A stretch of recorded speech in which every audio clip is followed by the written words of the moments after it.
to Fieldsports Britain.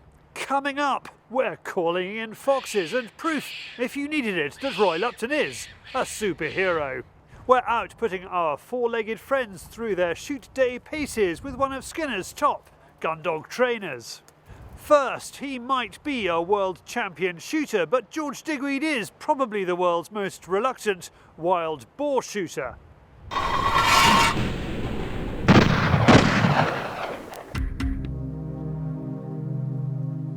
This story starts in September last year. A few days before the start of the shooting season, George asks us over to film some driven boar shooting.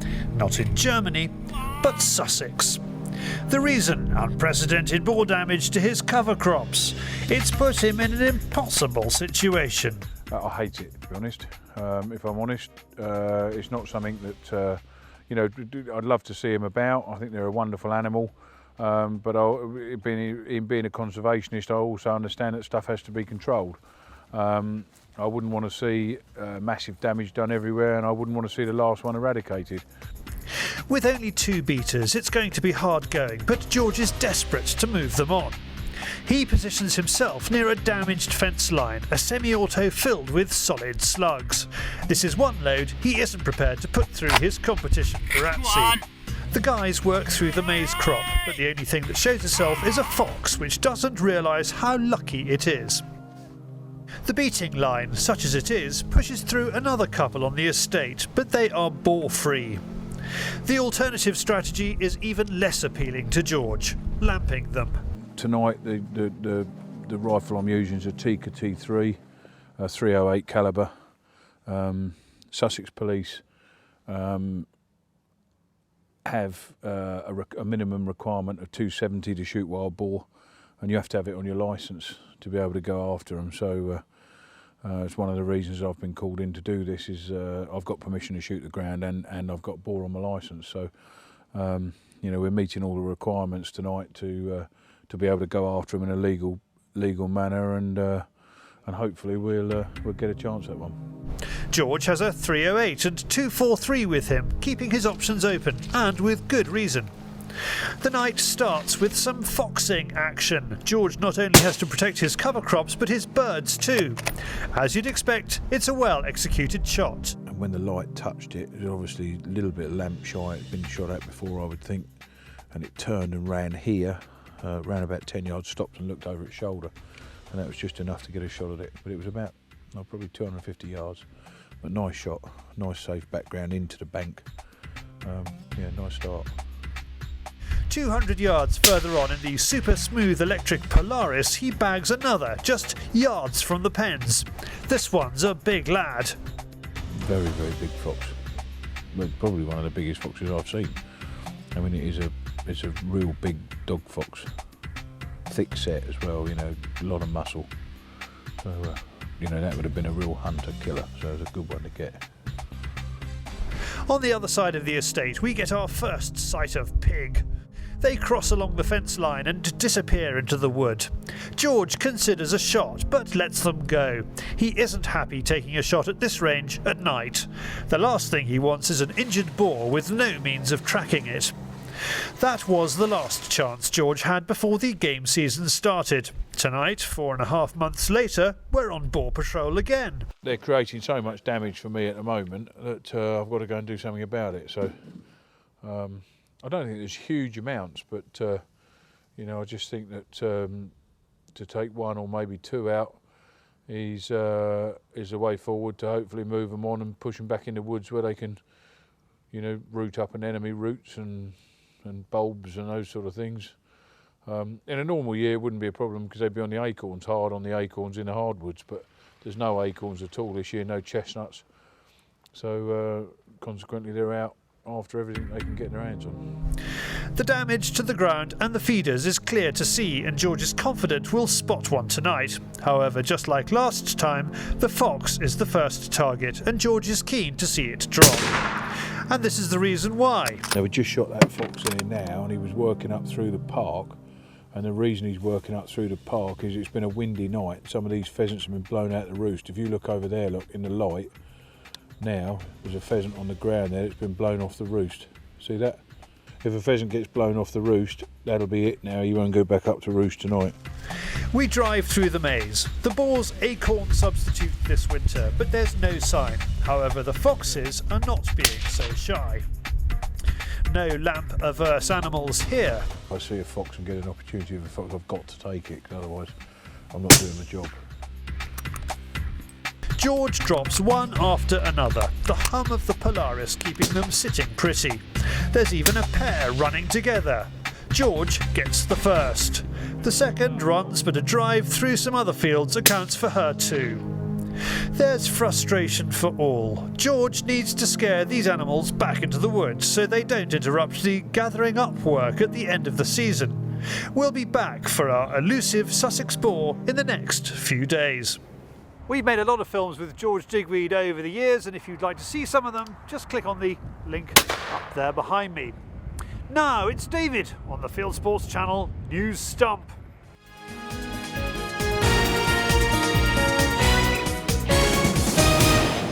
This is Fieldsports Britain News. A fire department which sponsors a grey squirrel cull in a village in New York State has come under fire from animal rights protesters. The Holly Fire Department in the village of Holly has been hosting the Squirrel Slam for the past 6 years. This year's event, set to take place on February the 16th, includes a 14 years and under prize category, a move that has drawn Auntie's ire. Simon Hart MP, ex-chief executive of the Countryside Alliance, has held a debate at Westminster about the role of the RSPCA as a prosecutor. He feels the animal welfare charity has lost sight of its role as a domestic animal welfare group. It was started by a fox hunter and has instead become a prosecuting society whose prime aim is to alter the moral feelings of the country. The RSPCA is a prosecutor that in 2012 secured 3,000 convictions at a cost of £8.7 million. This is over twice the number of prosecutions it brought in 2008, when it prosecuted 1,252 defendants for cruelty to animals compared to the CPS's 240. Stung by accusations by pro-gun groups that he doesn't even shoot, the White House has issued a photograph of President Obama skeet shooting last summer. Previously, the only firearm Mr. Obama had been pictured with was a water pistol. There's a new website for buying and selling guns. Run by shooters for shooters, gunsdirect.co.uk has a stand at the British Shooting Show this weekend, 9th to the 10th of February at Stoneleigh in Warwickshire. Gunsdirect.co.uk provides a cost-effective way to sell every type of gun and days. Aimed at the trade as well as the general consumer, it's easy to use and is designed to deliver good service and value for money. British Olympic shooting star Pete Wilson has been getting TV presenter Mel Sykes all psyched up about the next Olympics. Mel tried her hand at clay pigeon shooting with some expert coaching from GB hero Peter, who clinched gold in the double trap at London 2012. Now she wants to join him at the 2016 Olympics in Rio. And finally, staying with showbiz news, and just a few weeks ago, Mark Gilchrist showed just how cool camo can be. Now, Rihanna, clearly a Fieldsports Channel viewer, has also seen the potential of the camo look. She's going undercover in a camouflage coat and a sexy red dress. With just enough flesh shown to keep the photographers interested, Mark also knows how to work it. You are now up to date with Fieldsports Britain News. Stalking the stories, fishing for facts.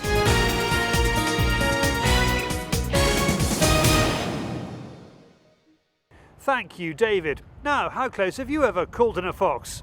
It's just possible Roy's about to beat you. He may look like a mild-mannered man taking a stroll in the woods, but don't be fooled.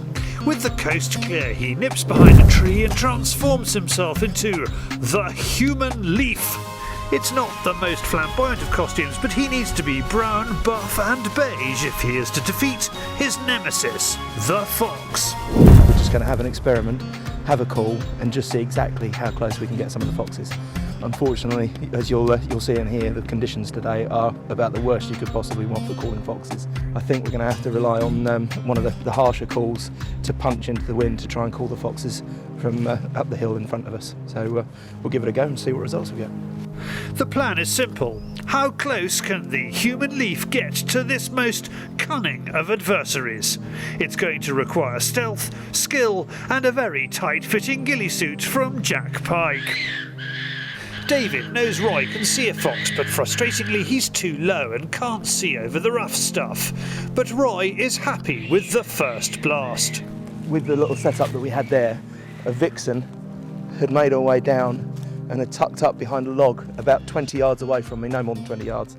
And she was just sitting there. I was just scanning around, and the only thing I saw was the white underside of her jaw as she was just trying to make out what was going on. And she sat there for about 10 minutes, and where we were obviously dressed like this, you know, obviously she didn't know what was going on. The interesting part is, if we'd been standing there with a shotgun, she would have been shot and it would have been over and done with, and you wouldn't have seen the behaviour going on. She just didn't have the confidence to come in the last 15 yards. But again, with this wind, it's not surprising because they don't like committing 100% with this wind. The second stand is a great place to show this suit off to its best. This time, Roy decides to lie low. He does like experimenting with calls, but when he gets the silver fox call out, you just expect there to be some excitement. This time we get a glimpse of what can happen. David anticipates the fox appearing on the other side of the tree, but he stands there, eyeballing Roy. Then he does one.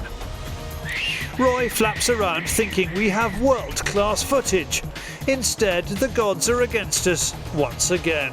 I've never done this before in this sort of scenario when I'm not shooting. So when you see a fox coming in at you like that at eye level, you're just thinking, do I want to carry on calling? Is he going to carry on? But he just came in and he couldn't make out that I was a person, but he just sort of looked and was a little bit uneasy. But bearing in mind, he was, as I say, no more than 8 yards away there. So yeah, plenty of time to shoot him with a shotgun. You couldn't have missed. Well, I could have done, but hopefully not. Having got so close, we take the bold step of dedicating more than an afternoon of filming to this subject matter. For this next outing, the human leaf enlists his sidekick, the incredible hairy bulk. He too, despite his size, is cuttlefish-like, becoming one with his environment. The two of them look like a formidable pair, and surely no fox in the land would ever think danger lurked around the next tree. Alas, it's a no-show on this one. The incredible hairy bulk is sent back to get the Leafmobile. It's like Baywatch for Yetis. Our next position delivers the wrong sort of canine, and Roy has to explain to the owners what we're up to. As usual, he's as polite and friendly as he can be, despite being dressed as a hedge. Nothing, no, we're calling foxes. Trying to just reduce the fox population. For the third stand of the day, we're back where we had this response a few months ago. Again, it's a 360-degree gamble as to where we stand for a fox response. The law of SOD again comes into play. Unseen by the camera, Dom has a fox appear within a few yards and say hello. Roy keeps calling, and a minute later, a second one comes into range. So we'd got in position, and literally, as soon as Roy started calling, I turned my head to one side and the fox was already there, 5 yards away. Obviously it picked up the movement. As I turned my head, bolted, and by the time I'd got my gun up and was taking the shot, it just cut behind the tree stumps, and unfortunately I missed, and I was a bit frustrated because I thought I might have ruined the stand. But Roy is a man of greater perseverance than I, and carried on calling, and it wasn't long before we saw another little bit of movement over towards the bramble patch.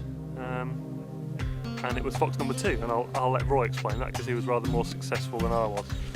Normally I don't call and persevere that much after a shot's gone off, then a few calls and just see if there's anything else. But we called again and really gave it some, and we got the second fox coming out. So yeah, very pleased with that.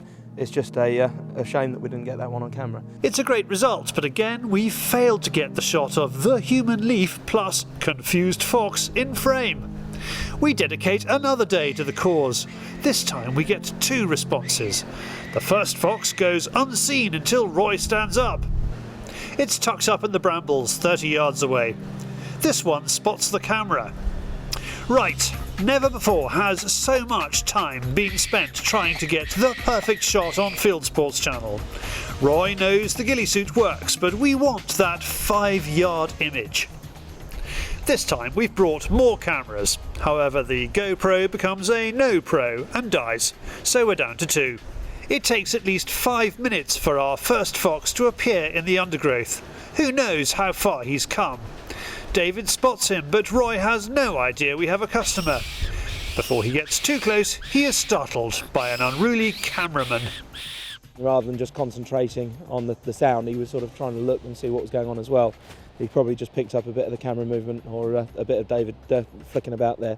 So David has got the tendency to be a little bit like a meerkat when anything goes on. So it's just, whoo, whoo, whoo. And you just can't have sharp movements when you're foxing.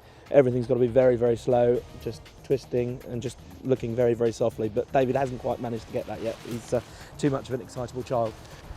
Right, we know foxes are receptive today, so we at least feel we have a chance here. Roy puts himself inside an old pheasant pen. One camera is facing away down a ride and the other is going to try and stay still. Again, Roy can't see the incoming fox. It moves quickly to start with, then slows and stops. Moving off, we try and anticipate where it will emerge from the brambles. Finally, Roy spooks it, trying to make sure the camera is on it. It's not a totally clean shot, but we hope it's proved a point. Just so there's no confusion, the arrow shows where the fox ended up. Hunting is all about understanding your quarry. It's also about appreciating your quarry as well. It's not just about going out there and killing and slaughtering. Obviously, when we're shooting foxes, we do that for a reason. We're having to control the numbers.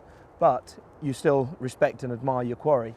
And part of that admiration is understanding your quarry, understanding the animal, and just seeing exactly what you can do. And for me, that was just brilliant, being able to get that close to one. And you know, in all honesty, it's nice just to tip your cap and let them on their way. The ground we're on at the moment, they're not posing any threat to any game or livestock.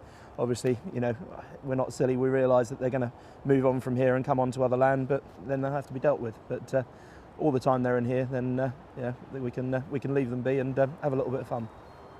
With his work complete, the human leaf returns home safe in the knowledge that he can still bring foxes into places that other callers can't. Now let's send our dogs back to school with the Skinner's top gun dog trainer.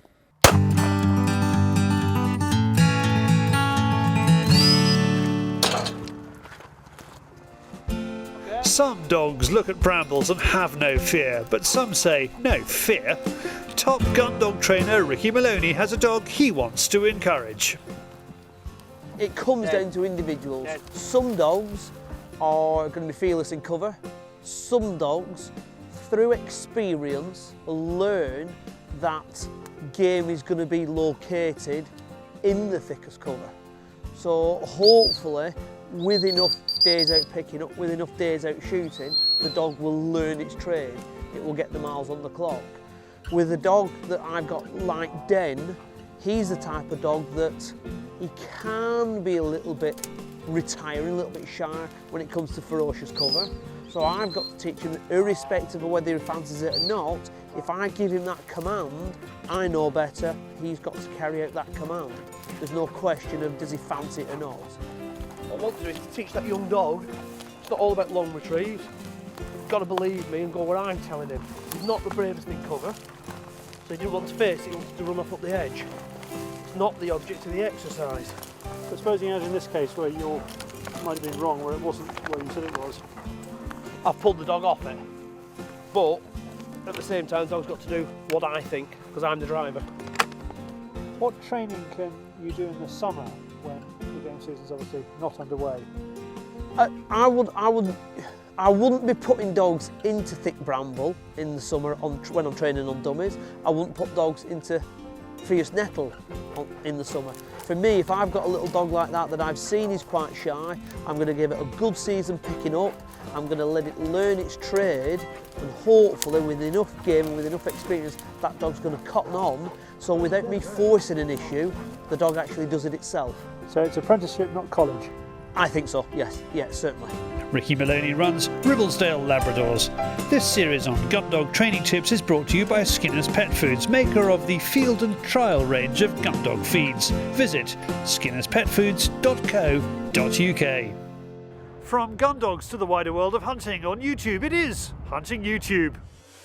This is Hunting YouTube, which aims to show the best hunting, shooting and fishing videos that YouTube has to offer. Driven pheasants are on the menu in the first 3 videos this week, and this is the Horsduvers. Game shooting high pheasant by Gordon H is just that, a shot on a tall bird. Thank you, Gordon, for sending it in. Fergus Payne says kind words about Fieldsports Channel's films before offering one of his own for Hunting YouTube. Well, Fergus, flattery will get you everywhere. Driven pheasant shooting East Yorkshire is his first shooting video and shows him out on his last day of the season. Ollie Feltham sends me Driven Pheasant Shooting Vale Farms Shoot Beaters Day in Dorset. 6 guns in snowy conditions produce a bag of 48 pheasants and 3 pigeons. In the world of catching fish, Derek Grebner 87 introduces me to World Hunting Group, aka Tim Wells's Relentless Pursuit, which plays on Sportsman's Channel in the USA. Tim is a bow hunter, but so much more. Here he is showing bow hunting, spearing and throwing boomerangs at jumping Asian carp. Might not be your own personal cup of PG, but Kill of the Week Boomerang versus Asian Carp is extraordinary. We are floating off Venezuela back in July 1999 in a film called Releasing a Record. You really have to know what's going on. Marlin magazine editor Dave Ferrell has caught on the fly and now wants to release a possible 250-pound blue marlin.